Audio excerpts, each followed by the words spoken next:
Hello, কেমন আছো তোমরা? এই যে দেখো, এক ডেকচি গরুর গোশ উঠিয়েছি। এখন এটা কাটা মশলা দিয়ে সব দিয়ে সেদ্ধ করব। আর কোনো বাটা মশলা দিব না, শুকনো মরিচ হলুদ এগুলো দিব না, জাস্ট সেদ্ধ করে কাটা মশলা দিয়ে সেদ্ধ করে রেখে দিব, বাটি বাটি করে ডিপে রেখে দিব। আজকে যেহেতু শুক্রবার, বাসাতে আছি, কিছু কিছু কাজ আমি এগিয়ে রাখি, কারণ সারা সপ্তাহ আমাকে দৌড়াতে হয়। হ্যাঁ, কাজের জন্যই দৌড়াতে হয়। গাজীপুরে যাই, বাড়িতে যাই, তারপরে নিজের সংসার দেখি, বাজারঘাট করি, সবই আমাকে করতে হয়।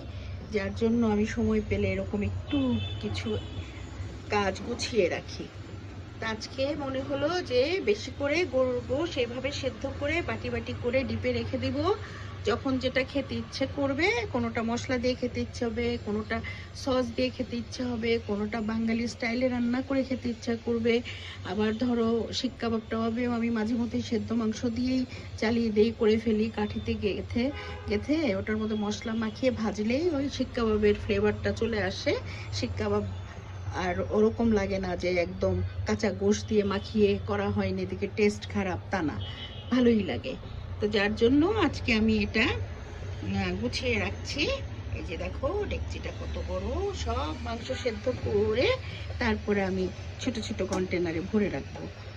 তো আমরা মানুষ তো কম, 5 জন মানুষ, ড্রাইভার, খালা, আমি, তারপরে আমার মেয়ে আর আমার হাজব্যান্ড, এই 5 জনেরই রান্না এখন করি। এক সময় 15-16 জনের রান্না ডেইলি করা হতো, এখন মানুষ কমে গেছে, যার জন্য আমি এরকম করে অল্প অল্প করে রান্না করে গুছিয়ে রাখতে পারি।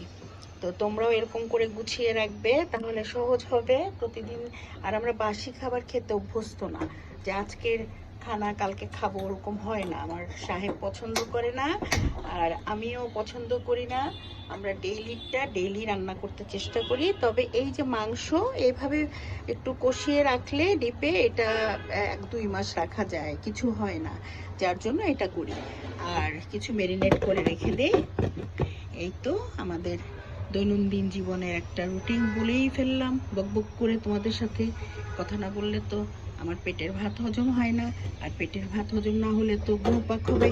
তাই তাই কথা বলে গুরুপাক ঠেক দিচ্ছি।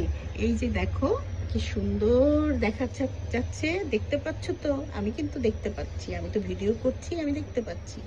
ভালো থাকো, খোদা হাফেজ।